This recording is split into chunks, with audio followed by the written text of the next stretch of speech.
One morning, about a week after Bingley's engagement with Jane had been formed, as he and the females of the family were sitting together in the dining-room, their attention was suddenly drawn to the window by the sound of a carriage, and they perceived a chaise and four driving up the lawn. It was too early in the morning for visitors, and besides, the equipage did not answer to that of any of their neighbours. The horses were post, and neither the carriage nor the livery of the servant who preceded it were familiar to them. As it was certain, however, that somebody was coming, Bingley instantly prevailed on Miss Bennet to avoid the confinement of such an intrusion, and walk away with him into the shrubbery. They both set off, and the conjectures of the remaining three continued, though with little satisfaction, till the door was thrown open and their visitor entered. It was Lady Catherine de Bourgh. They were, of course, all intending to be surprised, but their astonishment was beyond their expectation, and on the part of Mrs. Bennet and Kitty, though she was perfectly unknown to them, even inferior to what Elizabeth felt. She entered the room with an air more than usually ungracious, made no other reply to Elizabeth's salutation than a slight inclination of the head, and sat down without saying a word. Elizabeth had mentioned her name to her mother on her ladyship's entrance, though no request of introduction had been made. Mrs. Bennet, all amazement, though flattered by having a guest of such high importance, received her with the utmost politeness. After sitting for a moment in silence, she said very stiffly to Elizabeth, "I hope you are well, Miss Bennet. That lady, I suppose, is your mother?" Elizabeth replied very concisely that she was.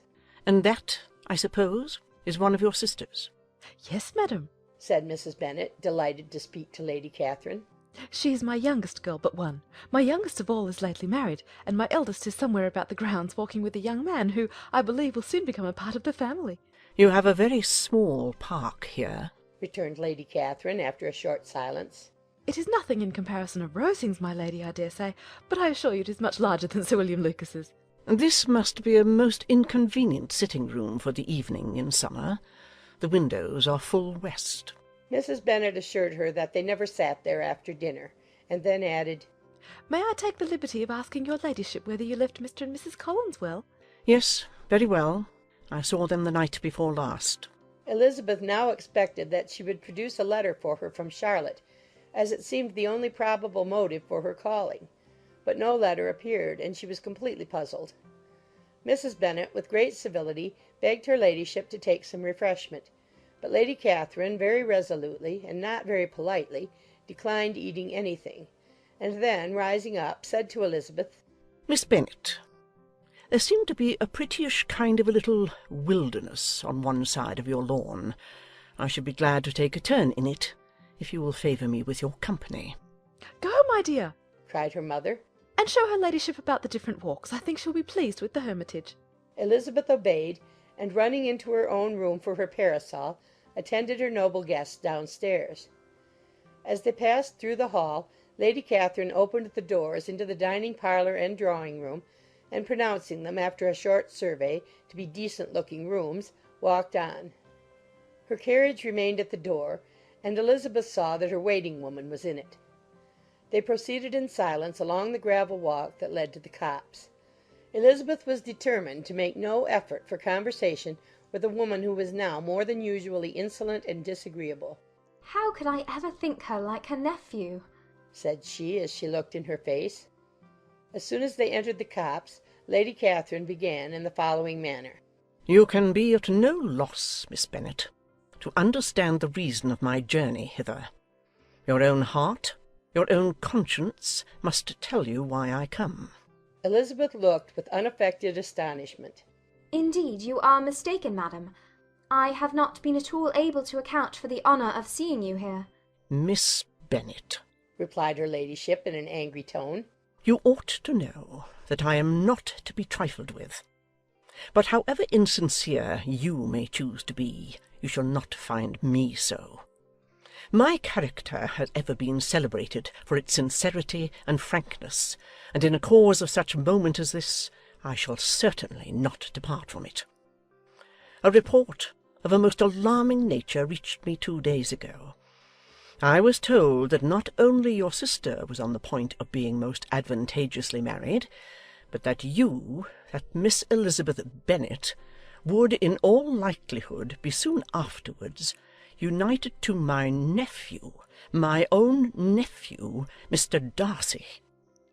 Though I know it must be a scandalous falsehood, though I would not injure him so much as to suppose the truth of it possible, I instantly resolved on setting off for this place, that I might make my sentiments known to you. If you believed it impossible to be true, said Elizabeth, colouring with astonishment and disdain, I wonder you took the trouble of coming so far. What could your ladyship propose by it?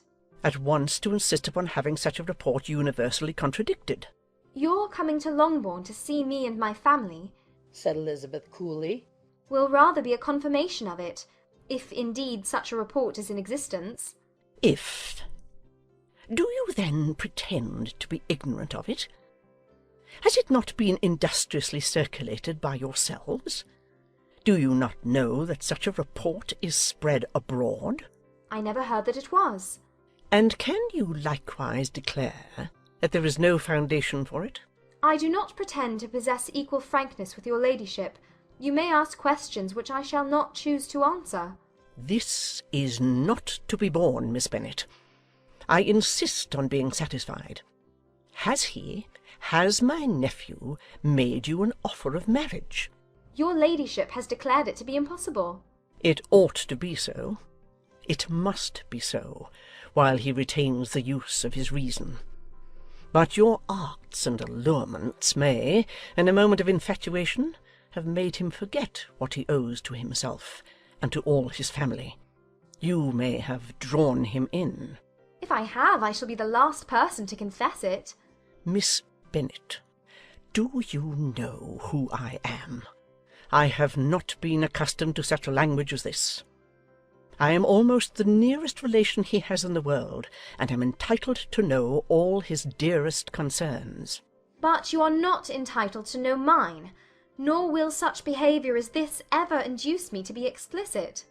Let me be rightly understood. This match, to which you have the presumption to aspire, can never take place. No, never. Mr. Darcy is engaged to my daughter. Now, what have you to say? Only this, that if he is so, you can have no reason to suppose he will make an offer to me. Lady Catherine hesitated for a moment, and then replied, The engagement between them is of a peculiar kind. From their infancy they have been intended for each other. It was the favourite wish of his mother, as well as of hers. While in their cradles we planned the union, and now, at the moment when the wishes of both sisters would be accomplished in their marriage, to be prevented by a young woman of inferior birth, of no importance in the world, and wholly unallied to the family. Do you pay no regard to the wishes of his friends, to his tacit engagement with Miss de Bourgh? Are you lost to every feeling of propriety and delicacy? Have you not heard me say that, from his earliest hours, he was destined for his cousin? Yes, and I had heard it before. But what is that to me? If there is no other objection to my marrying your nephew, I shall certainly not be kept from it by knowing that his mother and aunt wished him to marry Miss de Bourgh. You both did as much as you could in planning the marriage. Its completion depended on others. If Mr. Darcy is neither by honour nor inclination confined to his cousin, why is he not to make another choice? And if I am that choice, why may not I accept him? Because honour, decorum, prudence, nay, interest, forbid it. Yes, Miss Bennet, interest. For do not expect to be noticed by his family or friends, if you wilfully act against the inclinations of all. You will be censured, slighted, and despised by everyone connected with him. Your alliance will be a disgrace. Your name will never even be mentioned by any of us. These are heavy misfortunes, replied Elizabeth. But the wife of Mr. Darcy must have such extraordinary sources of happiness necessarily attached to her situation, that she could, upon the whole, have no cause to repine. Obstinate, headstrong girl! I am ashamed of you. Is this your gratitude for my attentions to you last spring? Is nothing due to me on that score? Let us sit down. You are to understand, Miss Bennet, that I came here with the determined resolution of carrying my purpose, nor will I be dissuaded from it. I have not been used to submit to any person's whims. I have not been in the habit of brooking disappointment. That will make your ladyship's situation at present more pitiable, but it will have no effect on me. I will not be interrupted. Hear me in silence. My daughter and my nephew are formed for each other. They are descended on the maternal side from the same noble line, and on the father's from respectable, honourable, and ancient, though untitled, families. Their fortune on both sides is splendid. They are destined for each other by the voice of every member of their respective houses, and what is to divide them? The upstart pretensions of a young woman without family, connections, or fortune. Is this to be endured? But it must not, shall not be.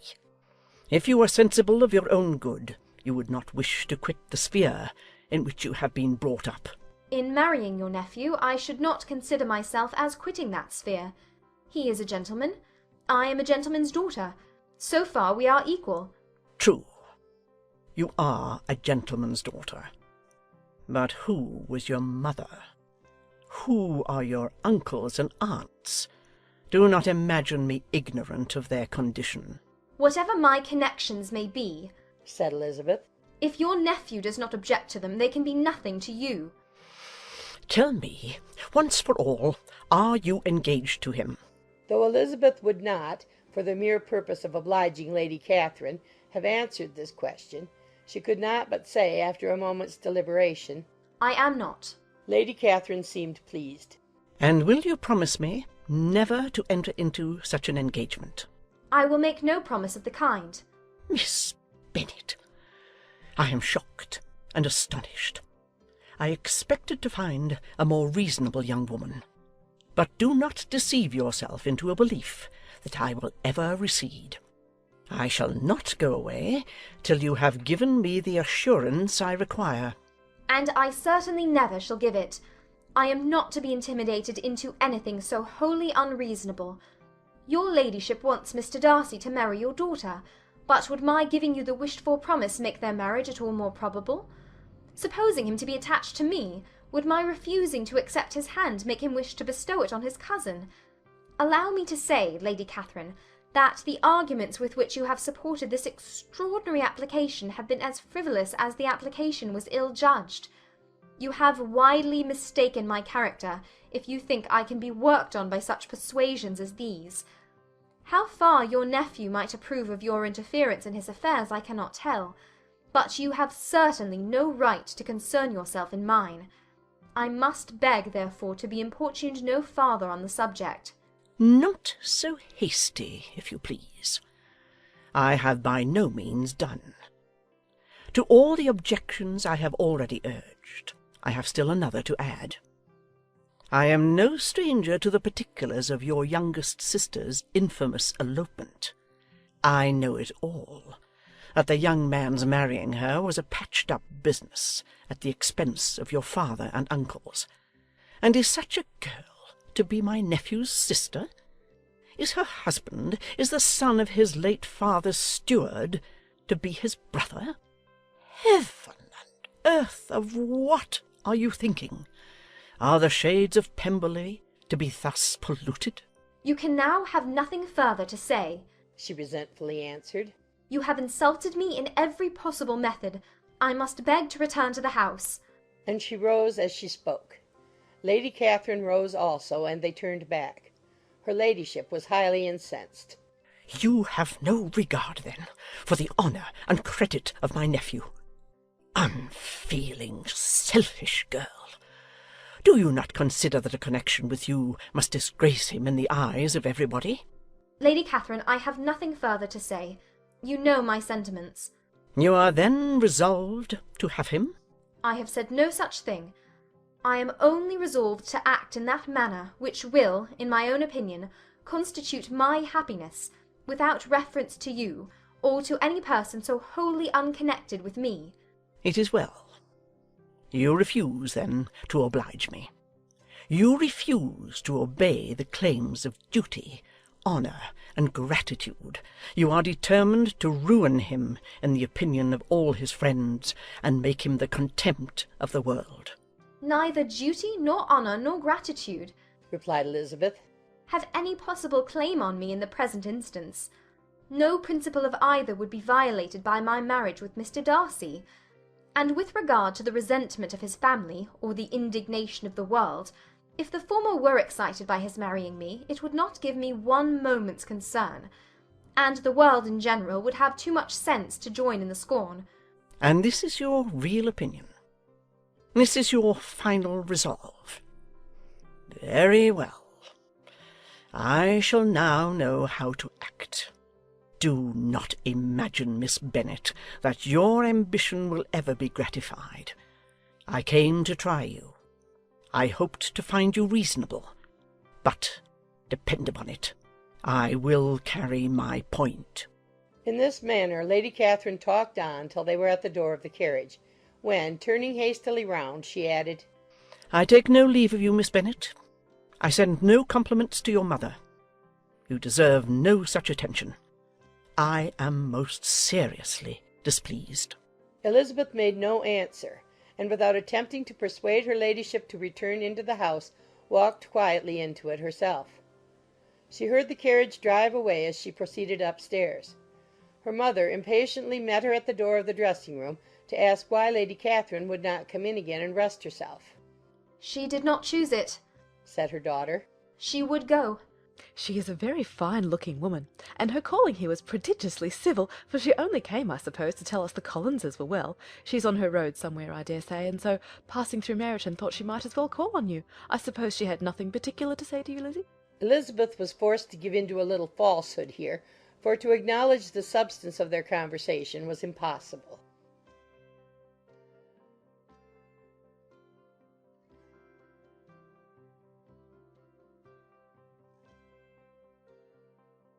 The discomposure of spirits which this extraordinary visit threw Elizabeth into could not be easily overcome, nor could she for many hours learn to think of it less than incessantly.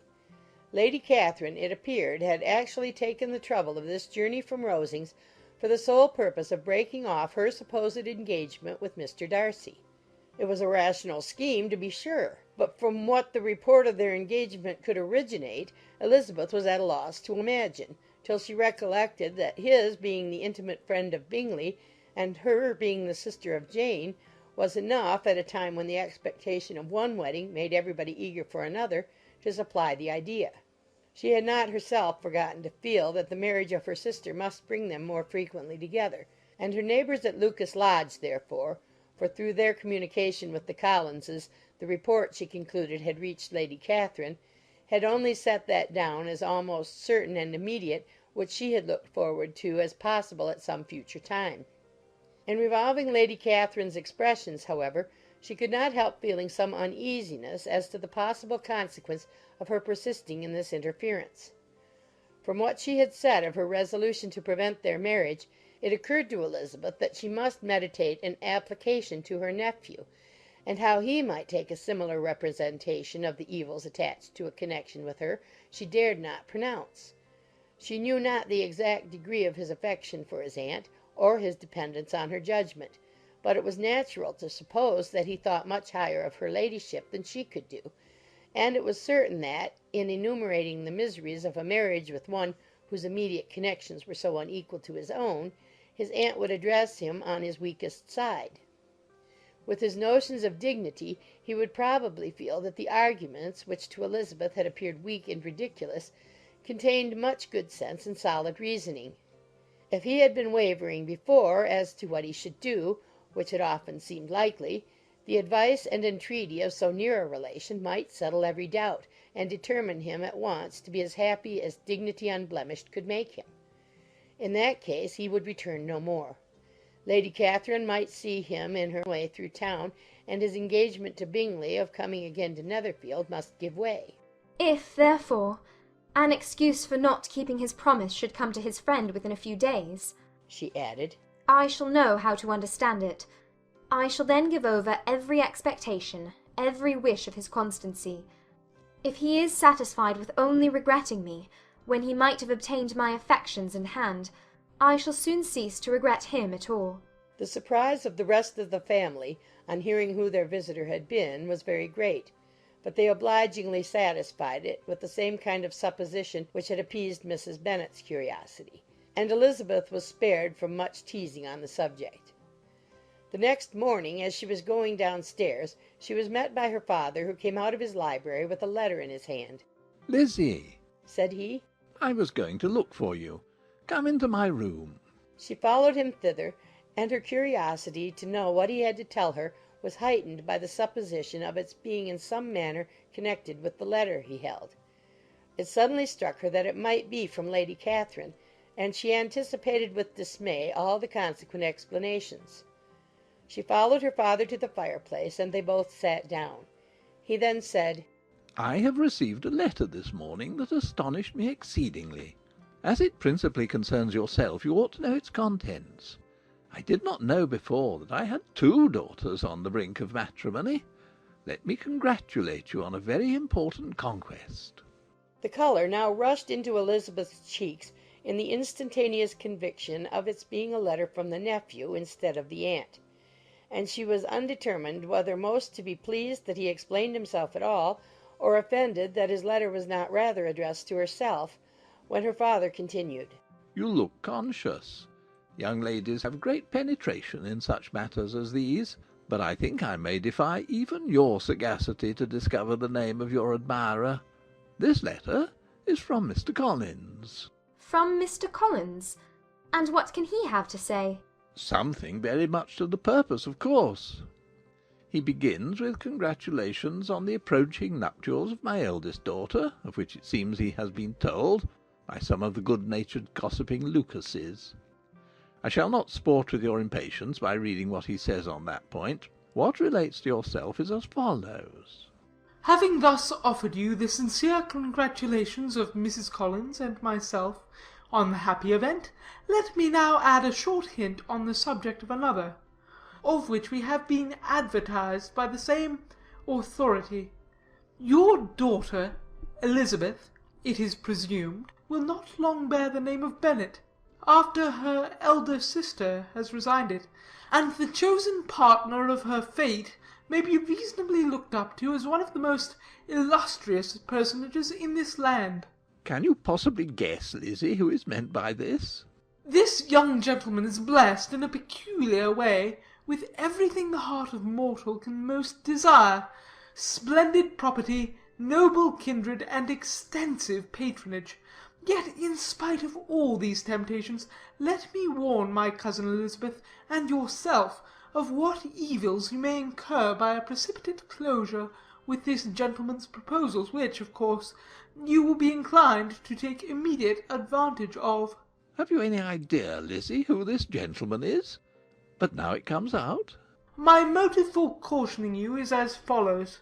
We have reason to imagine that his aunt, Lady Catherine de Bourgh, does not look on the match with a friendly eye. Mr. Darcy, you see, is the man. Now, Lizzie, I think I have surprised you.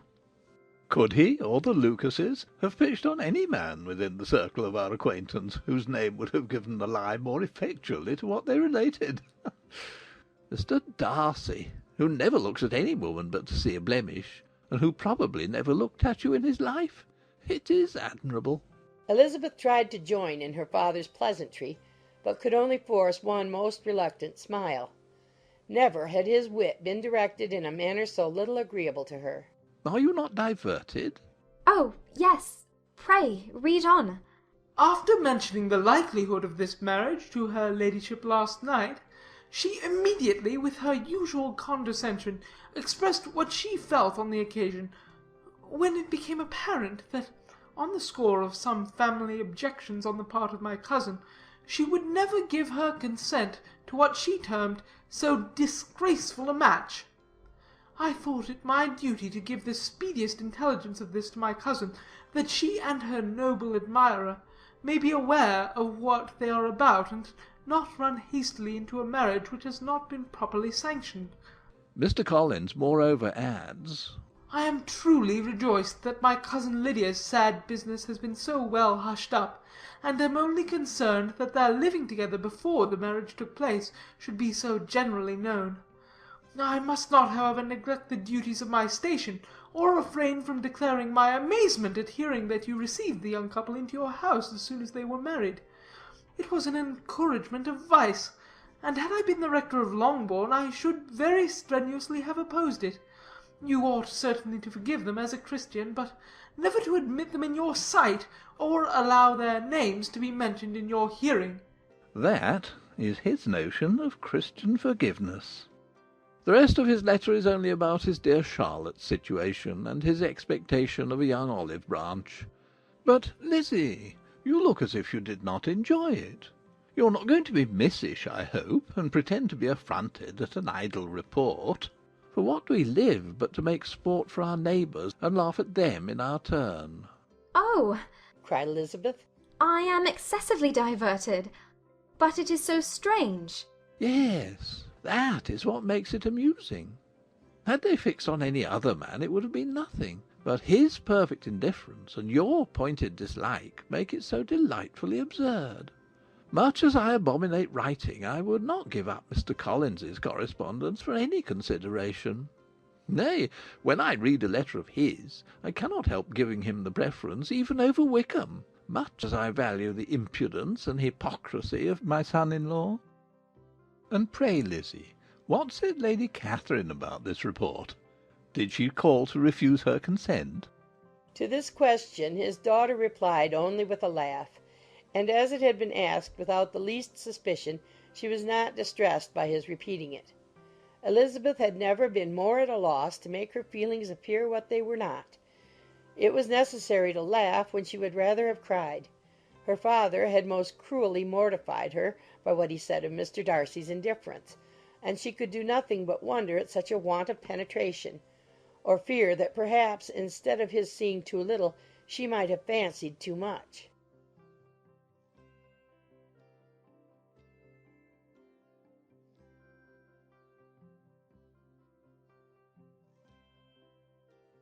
Instead of receiving any such letter of excuse from his friend as Elizabeth half expected Mr. Bingley to do, he was able to bring Darcy with him to Longbourn before many days had passed after Lady Catherine's visit.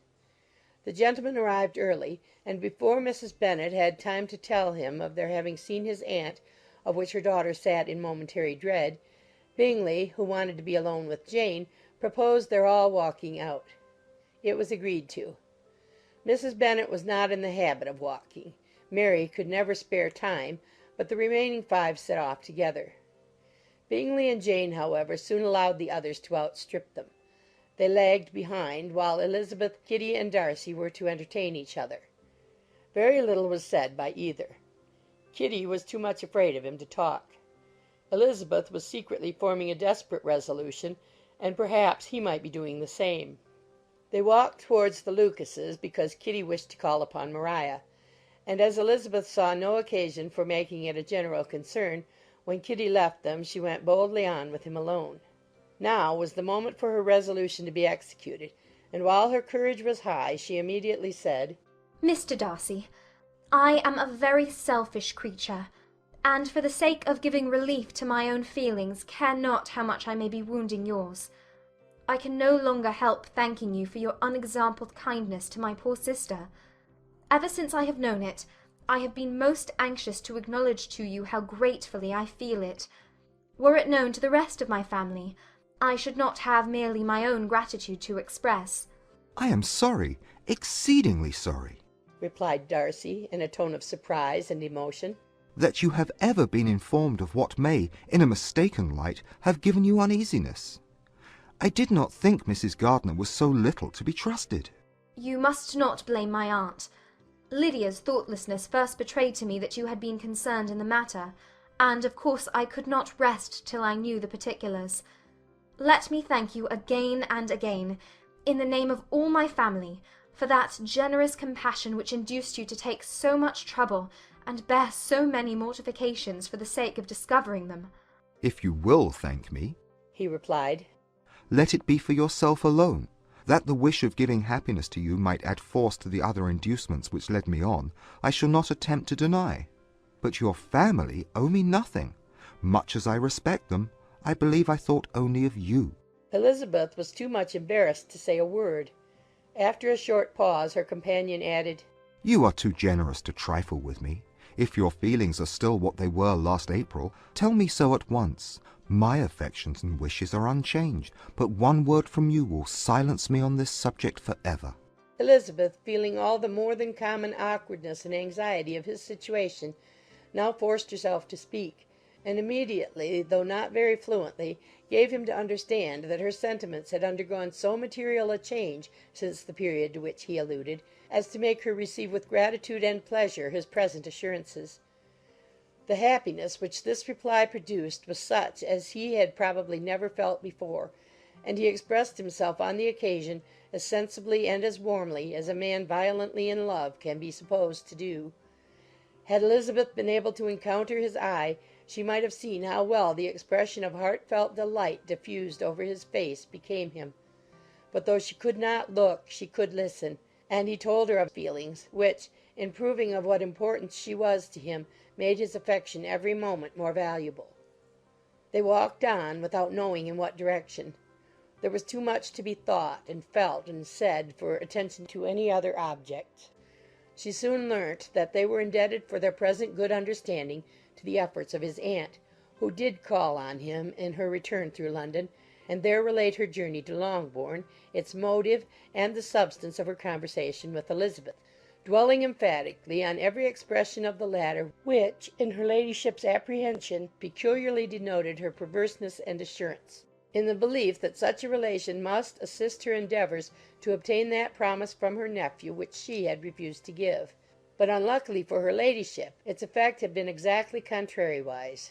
It taught me to hope, said he, as I had scarcely ever allowed myself to hope before. I knew enough of your disposition to be certain that, had you been absolutely irrevocably decided against me, you would have acknowledged it to Lady Catherine, frankly and openly. Elizabeth coloured and laughed as she replied, Yes, you know enough of my frankness to believe me capable of that. After abusing you so abominably to your face, I could have no scruple in abusing you to all your relations. What did you say of me that I did not deserve?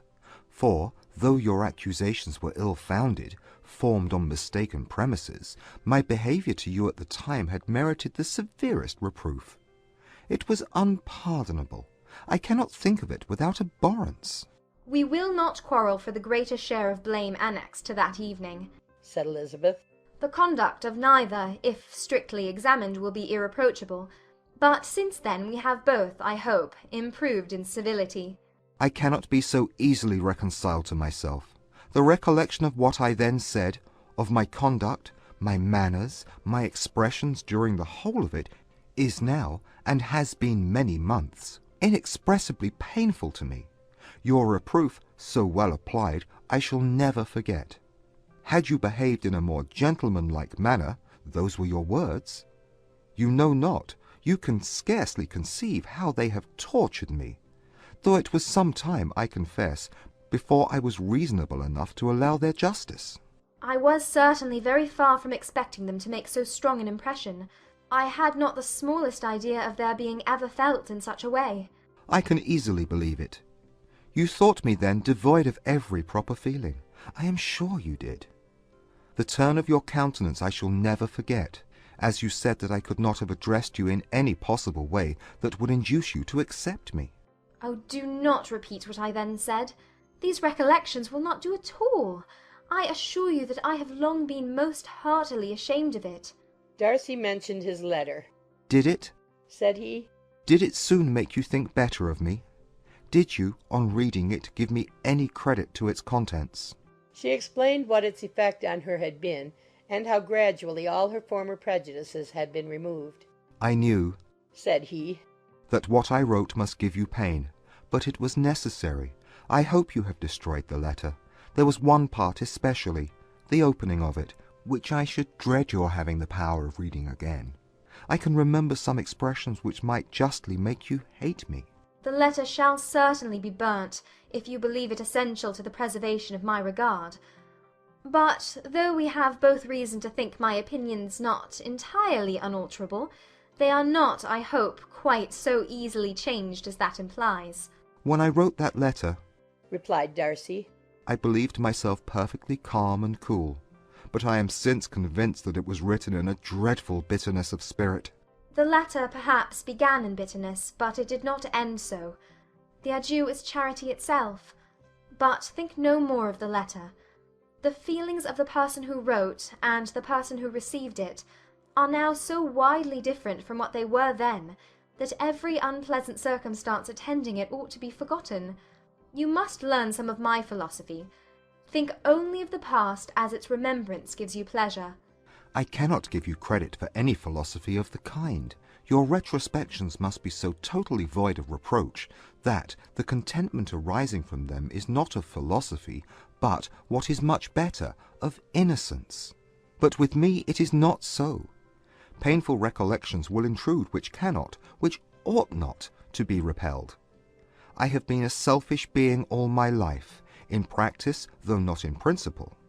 As a child I was taught what was right, but I was not taught to correct my temper. I was given good principles, but left to follow them in pride and conceit. Unfortunately, an only son, for many years an only child, I was spoilt by my parents, who, though good themselves, my father particularly, all that was benevolent and admirable, allowed, encouraged, almost taught me to be selfish and overbearing, to care for none beyond my own family circle, to think meanly of all the rest of the world, to wish at least to think meanly of their sense and worth compared with my own. Such I was, from 8 to 28, and such I might still have been but for you, dearest, loveliest Elizabeth. What do I not owe you? You taught me a lesson, hard indeed at first, but most advantageous. By you I was properly humbled. I came to you without a doubt of my reception. You showed me how insufficient were all my pretensions to please a woman worthy of being pleased. Had you then persuaded yourself that I should? Indeed I had. What will you think of my vanity? I believed you to be wishing, expecting my addresses. My manners must have been in fault, but not intentionally, I assure you. I never meant to deceive you, but my spirits might often lead me wrong. How you must have hated me after that evening! Hate you? I was angry, perhaps, at first, but my anger soon began to take a proper direction. I am almost afraid of asking what you thought of me when we met at Pemberley. You blamed me for coming. No, indeed. I felt nothing but surprise. Your surprise could not be greater than mine in being noticed by you. My conscience told me that I deserved no extraordinary politeness, and I confess that I did not expect to receive more than my due. My object, then, replied Darcy, was to show you, by every civility in my power, that I was not so mean as to resent the past, and I hope to obtain your forgiveness, to lessen your ill opinion, by letting you see that your reproofs had been attended to. How soon any other wishes introduced themselves I can hardly tell, but I believe in about half an hour after I had seen you. He then told her of Georgiana's delight in her acquaintance, and of her disappointment at its sudden interruption, which naturally leading to the cause of that interruption, she soon learnt that his resolution of following her from Derbyshire in quest of her sister had been formed before he quitted the inn, and that his gravity and thoughtfulness there had arisen from no other struggles than what such a purpose must comprehend. She expressed her gratitude again, but it was too painful a subject to each to be dwelt on farther. After walking several miles in a leisurely manner, and too busy to know anything about it, they found at last, on examining their watches, that it was time to be at home. What could become of Mr. Bingley and Jane? Was a wonder which introduced the discussion of their affairs. Darcy was delighted with their engagement. His friend had given him the earliest information of it. I must ask whether you were surprised, said Elizabeth. Not at all. When I went away, I felt that it would soon happen. That is to say, you had given your permission. I guessed as much. And though he exclaimed at the term, she found that it had been pretty much the case. On the evening before my going to London, said he, I made a confession to him, which I believe I ought to have made long ago. I told him of all that had occurred to make my former interference in his affairs absurd and impertinent. His surprise was great. He had never had the slightest suspicion. I told him, moreover, that I believed myself mistaken in supposing, as I had done, that your sister was indifferent to him. And as I could easily perceive that his attachment to her was unabated, I felt no doubt of their happiness together. Elizabeth could not help smiling at his easy manner of directing his friend. Did you speak from your own observation, said she, when you told him that my sister loved him, or merely from my information last spring? From the former. I had narrowly observed her during the 2 visits which I had lately made here, and I was convinced of her affection.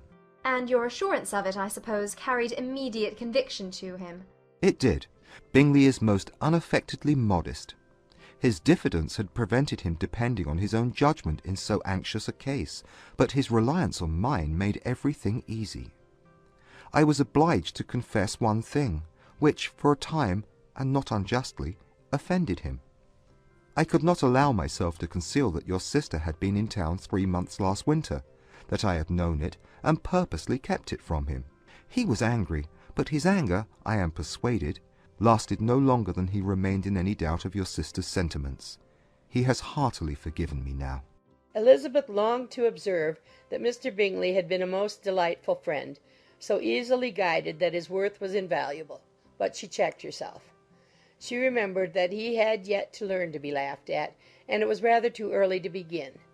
In anticipating the happiness of Bingley, which of course was to be inferior only to his own, he continued the conversation till they reached the house. In the hall they parted.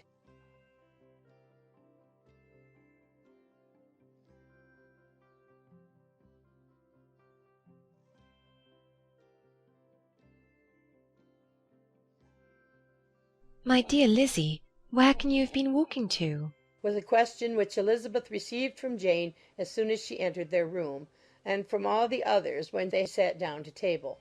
She had only to say in reply that they had wandered about till she was beyond her own knowledge. She coloured as she spoke, but neither that nor anything else awakened a suspicion of the truth. The evening passed quietly, unmarked by anything extraordinary. The acknowledged lovers talked and laughed, the unacknowledged were silent. Darcy was not of a disposition in which happiness overflows in mirth, and Elizabeth, agitated and confused, rather knew that she was happy than felt herself to be so, for, besides the immediate embarrassment, there were other evils before her. She anticipated what would be felt in the family when her situation became known. She was aware that no one liked him but Jane, and even feared that with the others it was a dislike which not all his fortune and consequence might do away. At night she opened her heart to Jane. Though suspicion was very far from Miss Bennet's general habits, she was absolutely incredulous here. You are joking, Lizzie. This cannot be. Engaged to Mr. Darcy? No, no, you shall not deceive me. I know it to be impossible. This is a wretched beginning indeed. My sole dependence was on you, and I am sure nobody else will believe me if you do not. Yet, indeed, I am in earnest. I speak nothing but the truth. He still loves me, and we are engaged. Jane looked at her doubtingly. Oh, Lizzie, it cannot be. I know how much you dislike him. You know nothing of the matter. That is all to be forgot. Perhaps I did not always love him so well as I do now, but in such cases as these a good memory is unpardonable. This is the last time I shall ever remember it myself. Miss Bennet still looked all amazement. Elizabeth again, and more seriously, assured her of its truth. Good heaven! Can it really be so? Yet now I must believe you, cried Jane. My dear, dear Lizzie, I do congratulate you. But are you certain? Forgive the question. Are you quite certain that you can be happy with him? There can be no doubt of that. It is settled between us already that we are to be the happiest couple in the world. But are you pleased, Jane? Shall you like to have such a brother? Very, very much. Nothing could give either Bingley or myself more delight. But we considered it, we talked of it as impossible. And do you really love him quite well enough?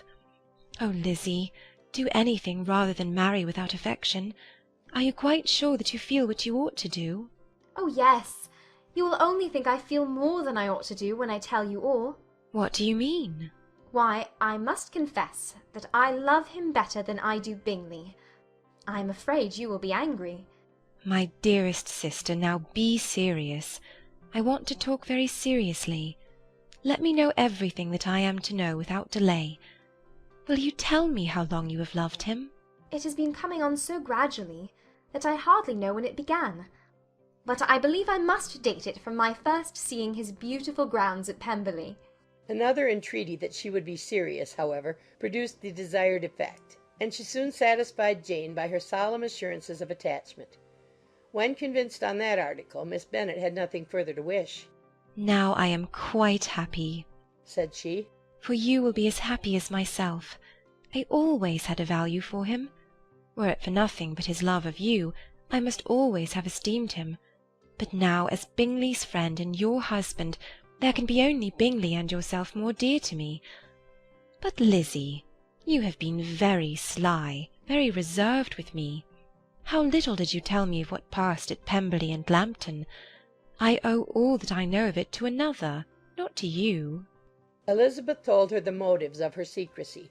She had been unwilling to mention Bingley, and the unsettled state of her own feelings had made her equally avoid the name of his friend. But now she would no longer conceal from her his share in Lydia's marriage. All was acknowledged, and half the night spent in conversation. Good gracious! cried Mrs. Bennet, as she stood at a window the next morning. If that disagreeable Mr. Darcy is not coming here again with our dear Bingley! What can he mean by being so tiresome as to be always coming here? I had no notion but he would go a-shooting or something or other, and not disturb us with his company. What shall we do with him? Lizzie, you must walk out with him again, that he may not be in Bingley's way. Elizabeth could hardly help laughing at so convenient a proposal, yet was really vexed that her mother should be always giving him such an epithet. As soon as they entered, Bingley looked at her so expressively, and shook hands with such warmth as left no doubt of his good information, and he soon afterwards said aloud, "Mrs. Bennet, have you no more lanes hereabouts in which Lizzie may lose her way again to-day?" I advise Mr. Darcy and Lizzie and Kitty, said Mrs. Bennet, to walk to Oakham Mount this morning. It is a nice long walk, and Mr. Darcy has never seen the view. "It may do very well for the others," replied Mr. Bingley, "but I am sure it will be too much for Kitty. Won't it, Kitty?" Kitty owned that she had rather stay at home. Darcy professed a great curiosity to see the view from the Mount, and Elizabeth silently consented. As she went upstairs to get ready, Mrs. Bennet followed her, saying, I am quite sorry, Lizzie, that you should be forced to have that disagreeable man all to yourself, but I hope you will not mind it. It is all for Jane's sake, you know, and there is no occasion for talking to him, except just now and then, so do not put yourself to inconvenience. During their walk it was resolved that Mr. Bennet's consent should be asked in the course of the evening. Elizabeth reserved to herself the application for her mother's. She could not determine how her mother would take it, sometimes doubting whether all his wealth and grandeur would be enough to overcome her abhorrence of the man. But whether she were violently set against the match or violently delighted with it, it was certain that her manner would be equally ill adapted to do credit to her sense, and she could no more bear that Mr. Darcy should hear the first raptures of her joy than the first vehemence of her disapprobation. In the evening, soon after Mr. Bennet withdrew to the library, she saw Mr. Darcy rise also and follow him, and her agitation on seeing it was extreme. She did not fear her father's opposition, but he was going to be made unhappy, and that it should be through her means, that she, his favourite child, should be distressing him by her choice, should be filling him with fears and regrets in disposing of her, was a wretched reflection, and she sat in misery till Mr. Darcy appeared again, when, looking at him, she was a little relieved by his smile. In a few minutes he approached the table where she was sitting with Kitty, and while pretending to admire her work, said in a whisper, "Go to your father. He wants you in the library." She was gone directly. Her father was walking about the room, looking grave and anxious. "Lizzie," said he, "what are you doing? Are you out of your senses to be accepting this man? Have not you always hated him?" How earnestly did she then wish that her former opinions had been more reasonable, her expressions more moderate. It would have spared her from explanations and professions which it was exceedingly awkward to give. But they were now necessary, and she assured him with some confusion of her attachment to Mr. Darcy. Or, in other words, you are determined to have him. He is rich, to be sure, and you may have more fine clothes and fine carriages than Jane, but will they make you happy?" Have you any other objection, said Elizabeth. than your belief of my indifference? "None at all. We all know him to be a proud, unpleasant sort of man. But this would be nothing if you really liked him." I do like him. she replied, with tears in her eyes. I love him. Indeed, he has no improper pride. He is perfectly amiable. You do not know what he really is. Then pray do not pain me by speaking of him in such terms. "Lizzie," said her father, "I have given him my consent. He is the kind of man, indeed, to whom I should never dare refuse anything which he condescended to ask. I now give it to you, if you are resolved on having him. But let me advise you to think better of it. I know your disposition, Lizzie. I know that you could be neither happy nor respectable unless you truly esteemed your husband, unless you looked up to him as a superior. Your lively talents would place you in the greatest danger in an unequal marriage. You could scarcely escape discredit and misery. My child, let me not have the grief of seeing you unable to respect your partner in life. You know not what you are about." Elizabeth, still more affected, was earnest and solemn in her reply, and at length, by repeated assurances that Mr. Darcy was really the object of her choice, by explaining the gradual change which her estimation of him had undergone, relating her absolute certainty that his affection was not the work of a day, but had stood the test of many months' suspense, and enumerating with energy all his good qualities, she did conquer her father's incredulity, and reconcile him to the match. "Well, my dear," said he, when she ceased speaking, "I have no more to say. If this be the case, he deserves you. I could not have parted with you, my Lizzie, to any one less worthy." To complete the favourable impression, she then told him what Mr. Darcy had voluntarily done for Lydia. He heard her with astonishment. "This is an evening of wonders indeed. And so Darcy did everything. Made up the match, gave the money, paid the fellow's debts, and got him his commission. So much the better. It will save me a world of trouble and economy. Had it been your uncle's doing, I must and would have paid him. But these violent young lovers carry everything their own way. I shall offer to pay him to-morrow. He will rant and storm about his love for you, and there will be an end of the matter." He then recollected her embarrassment a few days before on his reading Mr. Collins's letter, and after laughing at her some time, allowed her at last to go, saying, as she quitted the room, "If any young men come for Mary or Kitty, send them in, for I am quite at leisure." Elizabeth's mind was now relieved from a very heavy weight, and after half an hour's quiet reflection in her own room, she was able to join the others with tolerable composure. Everything was too recent for gaiety, but the evening passed tranquilly away. There was no longer anything material to be dreaded, and the comfort of ease and familiarity would come in time. When her mother went up to her dressing-room at night, she followed her, and made the important communication. Its effect was most extraordinary, for on first hearing it, Mrs. Bennet sat quite still, and unable to utter a syllable. Nor was it under many, many minutes that she could comprehend what she heard, though not in general backward to credit what was for the advantage of her family, or that came in the shape of a lover to any of them. She began at length to recover, to fidget about in her chair, get up, sit down again, wonder, and bless herself. Good gracious! Lord bless me! Only think, dear me! Mr. Darcy, who would have thought it? And is it really true? Oh, my sweetest Lizzie, how rich and great you will be! What pin money, what jewels, what carriages you will have! Chains is nothing to it, nothing at all. I am so pleased, so happy! Such a charming man, so handsome, so tall! Oh, my dear Lizzie, pray apologise for having disliked him so much before. I hope he will overlook it. Dear, dear Lizzie, a house in town, everything that is charming, 3 daughters married, 10,000 a year. Oh, Lord, what will become of me? I shall go distracted. This was enough to prove that her approbation need not be doubted, and Elizabeth, rejoicing that such an effusion was heard only by herself, soon went away. But before she had been 3 minutes in her own room, her mother followed her. My dearest child, she cried.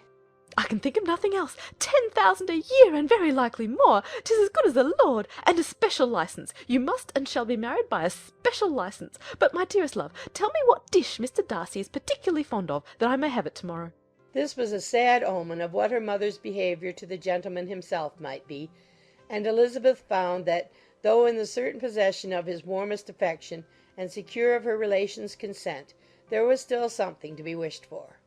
But the morrow passed off much better than she expected, for Mrs. Bennet luckily stood in such awe of her intended son-in-law that she ventured not to speak to him unless it was in her power to offer him any attention or mark her deference for his opinion.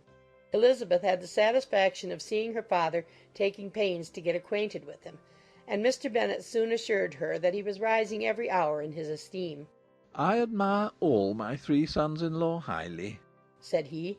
"Wickham, perhaps, is my favourite, but I think I shall like your husband quite as well as Jane's."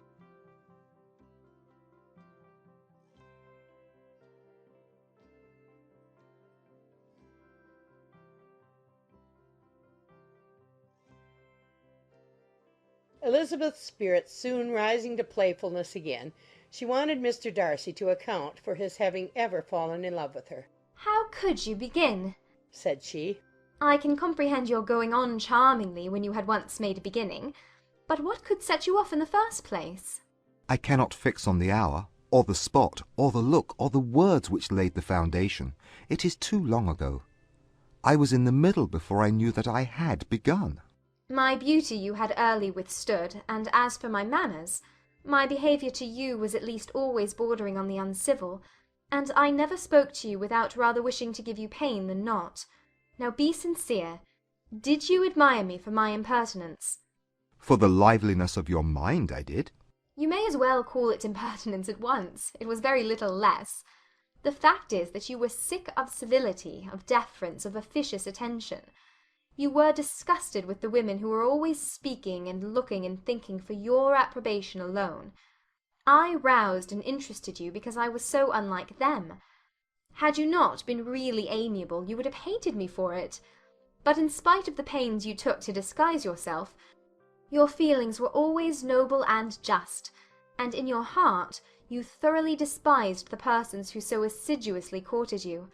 There, I have saved you the trouble of accounting for it, and really, all things considered, I begin to think it perfectly reasonable. To be sure, you knew no actual good of me, but nobody thinks of that when they fall in love." Was there no good in your affectionate behaviour to Jane while she was ill at Netherfield? "Dearest Jane! Who could have done less for her? But make a virtue of it by all means. My good qualities are under your protection, and you are to exaggerate them as much as possible. And in return, it belongs to me to find occasions for teasing and quarrelling with you as often as may be. And I shall begin directly by asking you what made you so unwilling to come to the point at last? What made you so shy of me when you first called and afterwards dined here? Why, especially when you called, did you look as if you did not care about me?" Because you were grave and silent, and gave me no encouragement. "But I was embarrassed." And so was I. "You might have talked to me more when you came to dinner." A man who had felt less might. "How unlucky that you should have a reasonable answer to give, and that I should be so reasonable as to admit it. But I wonder how long you would have gone on if you had been left to yourself. I wonder when you would have spoken if I had not asked you. My resolution of thanking you for your kindness to Lydia had certainly great effect. Too much, I am afraid, for what becomes of the moral if our comfort springs from a breach of promise? For I ought not to have mentioned the subject. This will never do." You need not distress yourself. The moral will be perfectly fair. Lady Catherine's unjustifiable endeavours to separate us were the means of removing all my doubts. I am not indebted for my present happiness to your eager desire of expressing your gratitude. I was not in a humour to wait for any opening of yours. My aunt's intelligence had given me hope, and I was determined at once to know everything. "Lady Catherine has been of infinite use, which ought to make her happy, for she loves to be of use. But tell me, what did you come down to Netherfield for? Was it merely to ride to Longbourn and be embarrassed, or had you intended any more serious consequence?" My real purpose was to see you, and to judge, if I could, whether I might ever hope to make you love me. My avowed one, or what I avowed to myself, was to see whether your sister was still partial to Bingley, and if she were, to make the confession to him which I have since made. Shall you ever have courage to announce to Lady Catherine what is to befall her? I am more likely to want more time than courage, Elizabeth, but it ought to be done, and if you will give me a sheet of paper, it shall be done directly. And if I had not a letter to write myself, I might sit by you and admire the evenness of your writing, as another young lady once did. But I have an aunt too, who must not be longer neglected. From an unwillingness to confess how much her intimacy with Mr. Darcy had been overrated, Elizabeth had never yet answered Mrs. Gardiner's long letter. But now, having that to communicate which she knew would be most welcome, she was almost ashamed to find that her uncle and aunt had already lost 3 days of happiness, and immediately wrote as follows. I would have thanked you before, my dear aunt, as I ought to have done, for your long, kind, satisfactory detail of particulars. But to say the truth, I was too cross to write. You supposed more than really existed. But now suppose as much as you choose. Give a loose rein to your fancy, indulge your imagination in every possible flight which the subject will afford, and unless you believe me actually married, you cannot greatly err. You must write again very soon, and praise him a great deal more than you did in your last. I thank you again and again for not going to the Lakes. How could I be so silly as to wish it? Your idea of the ponies is delightful. We will go round to the park every day. I am the happiest creature in the world. Perhaps other people have said so before, but not one with such justice. I am happier even than Jane. She only smiles. I laugh. Mr. Darcy sends to you all the love in the world that he can spare from me. You are all to come to Pemberley at Christmas. Yours, etc. Mr. Darcy's letter to Lady Catherine was in a different style, and still different from either was what Mr. Bennet sent to Mr. Collins in reply to his last. Dear Sir, I must trouble you once more for congratulations. Elizabeth will soon be the wife of Mr. Darcy.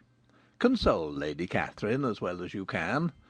But if I were you, I would stand by the nephew. He has more to give. Yours sincerely, etc. Miss Bingley's congratulations to her brother on his approaching marriage were all that was affectionate and insincere.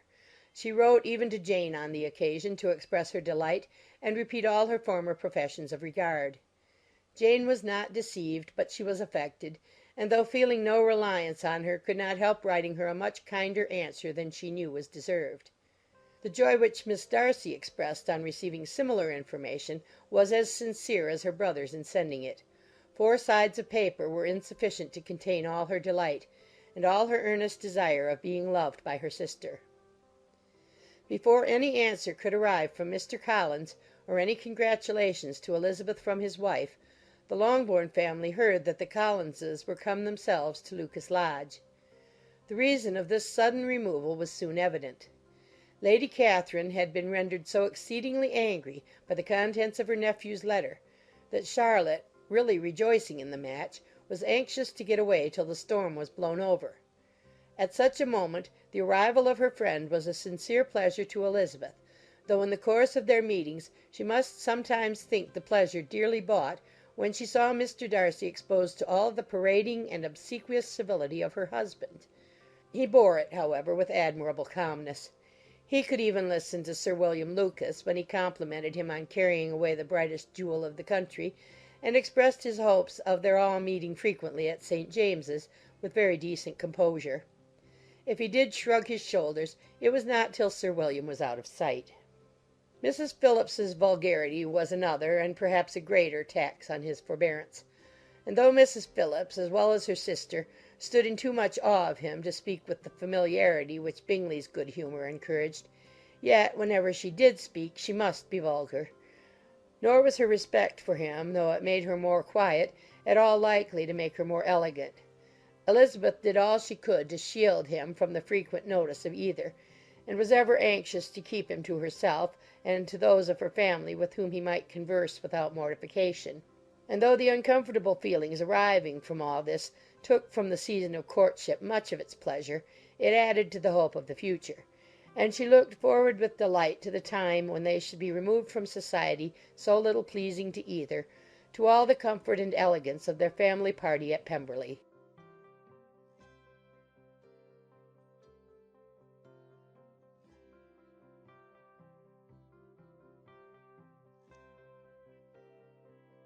Happy for all her maternal feelings was the day on which Mrs. Bennet got rid of her two most deserving daughters. With what delighted pride she afterwards visited Mrs. Bingley and talked of Mrs. Darcy may be guessed. I wish I could say, for the sake of her family, that the accomplishment of her earnest desire and the establishment of so many of her children produced so happy an effect as to make her a sensible, amiable, well-informed woman for the rest of her life. Though perhaps it was lucky for her husband, who might not have relished domestic felicity in so unusual a form, that she still was occasionally nervous and invariably silly. Mr. Bennet missed his second daughter exceedingly. His affection for her drew him oftener from home than anything else could do. He delighted in going to Pemberley, especially when he was least expected. Mr. Bingley and Jane remained at Netherfield only a twelvemonth. So near a vicinity to her mother and Meryton relations was not desirable even to his easy temper or her affectionate heart. The darling wish of his sisters was then gratified. He bought an estate in a neighbouring county to Derbyshire, and Jane and Elizabeth, in addition to every other source of happiness, were within 30 miles of each other. Kitty, to her very material advantage, spent the chief of her time with her two elder sisters. In society so superior to what she had generally known, her improvement was great. She was not of so ungovernable a temper as Lydia, and removed from the influence of Lydia's example, she became, by proper attention and management, less irritable, less ignorant, and less insipid. From the further disadvantage of Lydia's society she was of course carefully kept, and though Mrs. Wickham frequently invited her to come and stay with her, with the promise of balls and young men, her father would never consent to her going. Mary was the only daughter who remained at home, and she was necessarily drawn from the pursuit of accomplishments by Mrs. Bennet's being quite unable to sit alone. Mary was obliged to mix more with the world, but she could still moralize over every morning visit, and as she was no longer mortified by comparisons between her sister's beauty and her own, it was suspected by her father that she submitted to the change without much reluctance. As for Wickham and Lydia, their characters suffered no revolution from the marriage of her sisters. He bore with philosophy the conviction that Elizabeth must now become acquainted with whatever of his ingratitude and falsehood had before been unknown to her, and in spite of everything, was not wholly without hope that Darcy might yet be prevailed on to make his fortune. The congratulatory letter which Elizabeth received from Lydia on her marriage explained to her that, by his wife at least, if not by himself, such a hope was cherished. The letter was to this effect: My dear Lizzie, I wish you joy. If you love Mr. Darcy half as well as I do my dear Wickham, you must be very happy. It is a great comfort to have you so rich, when you have nothing else to do. I hope you will think of us. I am sure Wickham would like a place at court very much, and I do not think we shall have quite enough money to live on without some help. Any place will do, of about 300 or 400 a year. But, however, do not speak to Mr. Darcy about it, if you had rather not. Yours, etc. As it happened that Elizabeth had much rather not, she endeavoured in her answer to put an end to every entreaty and expectation of the kind. Such relief, however, as it was in her power to afford, by the practice of what might be called economy in her own private expenses, she frequently sent them. It had always been evident to her that such an income as theirs, under the direction of two persons so extravagant in their wants and heedless of the future, must be very insufficient to their support, and whenever they changed their quarters, either Jane or herself were sure of being applied to for some little assistance towards discharging their bills. Their manner of living, even when the restoration of peace dismissed them to a home, was unsettled in the extreme. They were always moving from place to place in quest of a cheap situation, and always spending more than they ought. His affection for her soon sunk into indifference. Hers lasted a little longer, and in spite of her youth and her manners, she retained all the claims to reputation which her marriage had given her. Though Darcy could never receive him at Pemberley, yet for Elizabeth's sake he assisted him further in his profession. Lydia was occasionally a visitor there, when her husband was gone to enjoy himself in London or Bath; and with the Bingleys they both of them frequently stayed so long that even Mr. Bingley's good humour was overcome, and he proceeded so far as to talk of giving them a hint to be gone. Miss Bingley was very deeply mortified by Darcy's marriage, but as she thought it advisable to retain the right of visiting at Pemberley, she dropped all her resentment, was fonder than ever of Georgiana, almost as attentive to Darcy as heretofore, and paid off every arrear of civility to Elizabeth. Pemberley was now Georgiana's home, and the attachment of the sisters was exactly what Darcy had hoped to see. They were able to love each other even as well as they intended. Georgiana had the highest opinion in the world of Elizabeth, though at first she often listened with an astonishment bordering on alarm at her lively, sportive manner of talking to her brother. He, who had always inspired in herself a respect which almost overcame her affection, she now saw the object of open pleasantry. Her mind received knowledge which had never before fallen in her way. By Elizabeth's instructions she began to comprehend that a woman may take liberties with her husband which a brother will not always allow in a sister more than 10 years younger than himself. Lady Catherine was extremely indignant on the marriage of her nephew, and as she gave way to all the genuine frankness of her character in her reply to the letter which announced its arrangement, she sent him language so very abusive, especially of Elizabeth, that for some time all intercourse was at an end.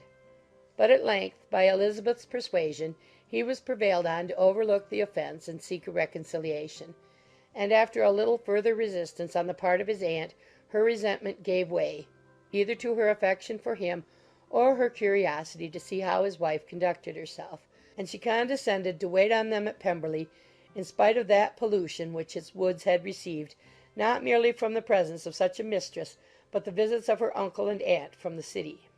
With the Gardiners they were always on the most intimate terms.